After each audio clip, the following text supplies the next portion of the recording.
Hi everyone. My name is David Gold. I'm a PhD student at Cornell University in the READ group. My colleague Antonia Hajimichael and I developed this training on Rhodium, a Python library for many objective robust decision making. This presentation is meant to be the introduction for our live and interactive training built with Binder. This is an online and interactive Jupyter notebook that you can access and run through live. No coding experience is required. To use Rhodium for your own project, you'll need to clone the repository from GitHub, so you can't access it via the Binder. And also, if you're taking this at a later date, the Binder should be live in perpetuity. So you should be able to run and access Rhodium and do this training at your own pace. So what are we going to cover in this training? First, we're going to talk about what is Rhodium and a little bit of background on many objective robust decision making. Then we're going to demonstrate how to use Rhodium for optimization to generate alternatives, to do some exploratory modeling across multiple states of the world, assess the robustness of candidate solutions, perform sensitivity analysis, and also scenario discovery. We'll highlight this with a case study known as the lake problem or the shallow lake problem. And this will all be in service of demonstrating many objective robust decision making. To download and install Rhodium on your own, first of all, you can take a look at our paper, Hajimichael et al. 2020, which overviews and introduces Rhodium in a fair amount of detail. It also uses the same case study for demonstration. You can clone Rhodium from the Git repo, which is linked in this presentation, which we'll post along with this video. And you can find all the code for the example at the link shown here, which will also be posted along with this video. So let's start by doing a little background on many objective robust decision making. This is a framework for solving many objective problems or approaching many objective problems that are subject to deep uncertainties. The framework starts with problem formulation, where you think about what model do you use to represent your system? What types of decision levers do you have available? What are the parameters that go into your model? What are the uncertainties associated with this system that are relevant? What are the responses or ways that you're measuring your system? And then finally, what constraints exist in your system? Once you've formulated your problem, it's time to generate alternatives. We often do this with multi-objective evolutionary algorithms, which in Rhodium can be done through a library called Project Platypus.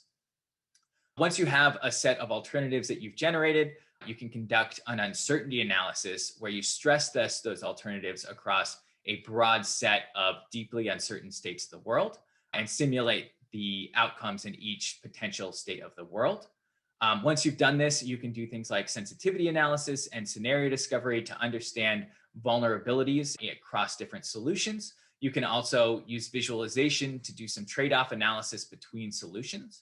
But this isn't the final step of MORDM. The framework is really built to be iterative. So after you've conducted your scenario discovery and trade-off analysis, you can revisit your problem formulation and think about what do we learn from our initial problem formulation, our initial analysis, and how can we update this problem formulation to either better reflect preferences or better reflect the true state of the system. And one of the beauties of Rhodium is it's an easy to use framework that makes this process fairly simple and straightforward. So you don't have to spend mental power thinking about how are you going to code up your visualizations or how are you going to code up your optimization, but rather you can spend time thinking about how do I want to formulate this problem? What are the trade-offs between solutions? What are the vulnerabilities across states of the world? So let's talk about Rhodium. So Rhodium is a Python library.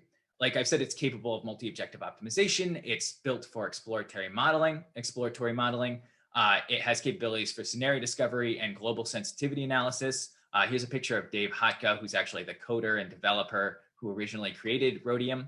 One of the beauties of Rhodium is that it is able to interact with a wide variety of different programming languages. So if you have a model that's built in, say, C or even Fortran, you can use all the capabilities of Rhodium, and you can just really wrap Rhodium around whatever model you already have. So you don't have to think about trying to code this stuff up natively or ad hoc connecting a series of libraries to do each of these individual tasks. So I think this is one of the real powerful things about Rhodium is the fact that it's able to interface with all of these different potential programming languages, including C, C++, Fortran, even Microsoft Excel, R, and then of course you can build models natively in Python. So now that we've introduced rhodium, let's talk about the case study we're going to use for demonstration. This case study is known as the shallow lake problem. And in this problem, we're looking at a small town or a small sized city that's situated on the side of a lake. And the town emits phosphorus, which is tied to its level of economic activity. So the more economic activity the town has, the more phosphorus it emits. However, that phosphorus ends up going into this lake, polluting the lake, and too much or excess phosphorus in the lake can really cause a lot of environmental degradation and eventually cause the lake to transition into a state known as a eutrophic state, where it is just choked with algae. And it's not really a productive lake ecologically, and it's not a nice place to be situated next for the town. So we're going to investigate how should the town think of emitting phosphorus each year, and how can they approach this as a decision-making problem using many objective, robust decision-making. So first, let's talk about how are we going to model the lake. So we can model the flux of phosphorus into the lake using this simple equation where the flux in time, or the mass of phosphorus, which we'll call x, in time step t+1 minus the mass of phosphorus in the lake at time step t, can be defined by this equation. So this is a flux of the amount of phosphorus entering or leaving the lake. And this is a function of the amount of phosphorus that's naturally recycled by the lake. So lakes have ways of naturally recycling sediments, which can increase the amount of phosphorus in the lake. Also, the anthropogenic phosphorus input. So this would be the input coming from the town into the lake. The natural phosphorus inputs. So just from natural biological processes, phosphorus will flow through the watershed and enter the lake. And then phosphorus sinks are ways that the lake can remove the phosphorus. We also model the natural phosphorus inputs using a log normal distribution with parameters mu and sigma squared. So we can take a look at the fluxes of phosphorus versus the amount of mass of phosphorus in the lake. So if you look at this equation, you'll see that xt is in here 2 different times, or 3 different times, I'm sorry. And we can look at the phosphorus and divide it into, or the fluxes of phosphorus and divide it into phosphorus entering the lake and phosphorus leaving the lake. Here we're covering phosphorus entering the lake in green and phosphorus leaving the lake in blue. And you should note that whenever we see the blue line crossing the green line, we're at an equilibrium state where the flux of phosphorus is 0. And so if we want to take a closer look at this, we can see that if our mass of phosphorus in the lake is above this point, which we call an unstable equilibrium, it will naturally end up, just through natural processes of the inputs being greater than the outputs, at this unhealthy or eutrophic equilibrium. And if the mass of phosphorus is below this point, this unstable equilibrium, then it will naturally end up at this healthy. Another word for that is the oligotrophic equilibrium. So really an important part of this system is that we have this tipping point, this mass of phosphorus, where if we go above that mass of phosphorus, if there's more phosphorus in the lake than the tipping point, then it irreversibly ends up trending towards this unhealthy eutrophic equilibrium.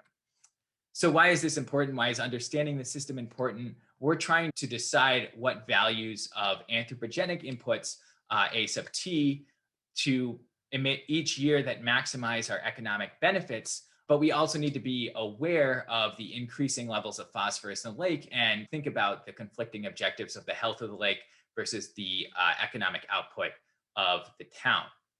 It's hard to know exactly when this tipping point could be crossed because the rate of natural inputs of phosphorus is a stochastic variable yt, which has a log normal distribution, so it could have a long tail.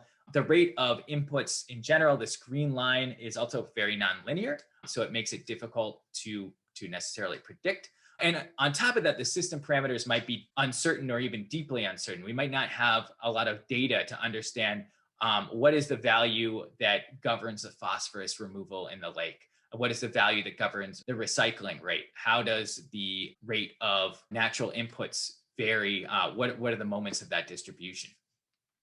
So that can make this quite a challenging problem. Now, to try to tackle this problem, we use a multi-objective problem formulation where the town is trying to simultaneously optimize 4 different objectives. they first want to maximize the expected economic benefits that come from producing phosphorus, but they also want to do that while minimizing the maximum phosphorus concentration that exists in the lake over a planning horizon. They also want to maximize the inertia of a policy. They don't want to have wild swings between a ton of phosphorus input one year and no phosphorus input the next year. So this inertia objective is really trying to get a stable output of phosphorus into the lake. And then finally, they want to maximize the reliability, which is defined as the fraction of years where the lake is able to maintain a healthy state below that tipping point. And the solution strategy that we're going to examine here is a classic intertemporal approach to optimization, where each candidate solution is a set of T decision variables. Each one is 1 year's worth of anthropogenic inputs into the lake. For this example, we're going to use a time horizon of 100 years. So we're going to have a vector of 100 different anthropogenic inputs, and the algorithm is going to try to decide what's the optimal sequencing of anthropogenic inputs across our various objectives. So let's code this up in Rhodium. A little bit about how we can do this in Rhodium. Rhodium employs what's called a declarative structure. So that means rather than coding each element of this analysis, what you need to do is actually just declare it. So we're going to declare different objects to Rhodium, and then Rhodium, using functions of those objects or methods, can conduct our analysis natively. And so there's not a lot of coding that you actually have to do. So the first thing we need to do is declare what function represents the model. For our example, we're going to use a Python function, but again, you could also use a C or a C++ function, a Fortran function, an Excel function. We also need to define what the model parameters are. What are the decision levers that are relevant for our system? What are the objectives? And what are the uncertain parameters of our model? So to show you what this might look like in Rhodium, and this is just in a generic example, I'll show the lake problem in a second, and then you'll have a chance to dive in on your own with our interactive binder. So first we import Rhodium up here. Then we're going to define our model. And so in the case of a Python model, this would actually just be a function that takes in an array of levers and also an array of different model parameters. Then we want to define the model as an actual formal model object for Rhodium. So that's done with this line. And then we want to tell Rhodium what the parameters of the model are. And so we can define parameter 1, parameter 2. So this would be all of the inputs. We also want to define what the responses are. And so here we're defining our objectives. And importantly, we're defining whether we're trying to minimize, maximize an objective, or whether response, maybe we have an output of our model that's just for information and is not actually for optimization. In that case, we call it an information output. We can then define any constraints that we have in our model, define the levers. So up here, we know that we have an array of levers that's going to this model, but we need to tell Rhodium specifically what are the decision levers that you're going to be optimizing for this model. The uncertainties can be defined by just declaring model.uncertainties. And then finally, we can optimize with just one line of code where we just write output equals optimize. And this specific example will be optimizing our model that we've created using the NSGA2 algorithm. And we're going to run this algorithm for 10,000 generations. So in Rhodium, the lake problem would look like this.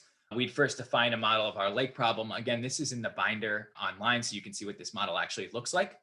So we're defining a model for the lake problem. We're defining our parameters of interest.